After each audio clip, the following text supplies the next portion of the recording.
Hey all, this is Heather Schopp from George Washington University. The focus of today's Apra Byte will be on conducting market research using the lens or case study of school naming gifts in the higher education realm and what the market will bear.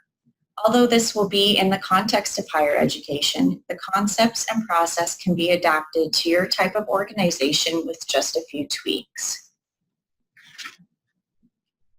So you've received the request from leadership to conduct research on what your aspirational and comparable peers are seeking for school naming gifts. Now what?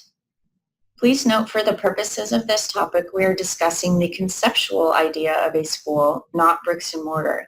But many of these concepts could be applied to bricks and mortar professorships, naming a wing in a hospital, or even naming a meditation garden.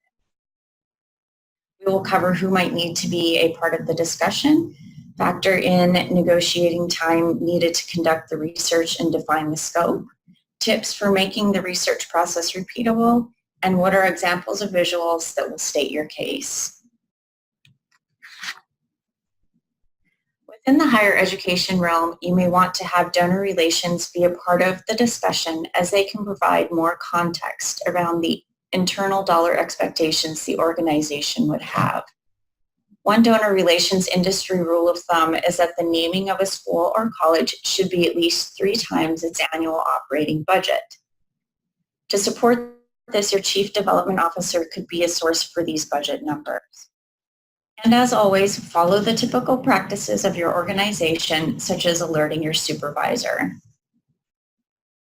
When a market research request hits your desk, you will want to consider and negotiate time needed to complete the request. Ask yourself, how many other projects and business as usual requests is your team handling right now? Is this request for a single school or several within the institution? What is the expected scope of the research, which we'll talk about more on the next slide? And finally, once the research is complete, who has to review and provide feedback? Leadership may have full calendars, so getting time with them may affect your timeline. You will want to be sure the scope of the research is clearly defined. Dollar amounts involved with bricks and mortar versus the conceptual idea of a school can be quite different, so what exactly are we naming? Also, is the school to be named undergraduate only, or does it include the graduate school? This is important to the research so that you are comparing apples to apples. Also, at what point do you draw the line as to how many comparisons you provide? The more comparisons, potentially the more time involved.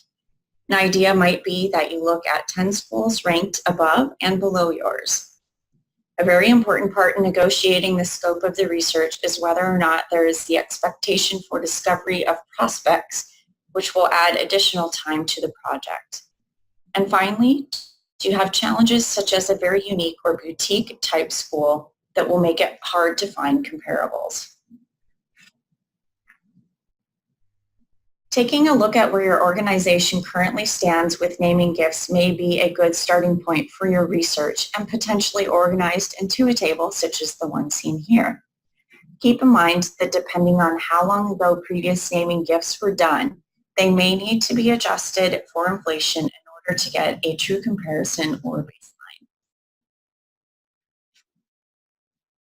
For higher education organizations, U.S. News and World Report is an excellent source for collecting comparable data. One can also source Chronicle of Philanthropy, which has extensive data collection, particularly around big gifts, and press releases in the news for stories of large naming gifts, to name a few. If you are doing the work for this involved process, you may want to create a process document to track your methodology and make it repeatable. Keep a timeline of when milestones occurred and the steps in between. Note who is involved in discussions at those steps and milestones. And finally, note the resources and sources used and needed to conduct your research so that the next research project isn't starting from scratch. Finally, we have made it through the research process and need to present our findings. Providing the information in a clear and concise table such as this makes the data easy to digest and reference. Again, it may be helpful to look at schools within a certain number of rankings on either side of your own. In the top left, you will see a dot plot that may be helpful in stating your case based on historical naming values. And in the bottom right, another graphic that may help your audience visualize where the school compares in terms of enrollment and ranking to its peers. Again, U.S. News and World Report is going to be a great resource for this type of data. Like with any research project, the setup can be as important as the execution. Thanks for joining us for this Byte.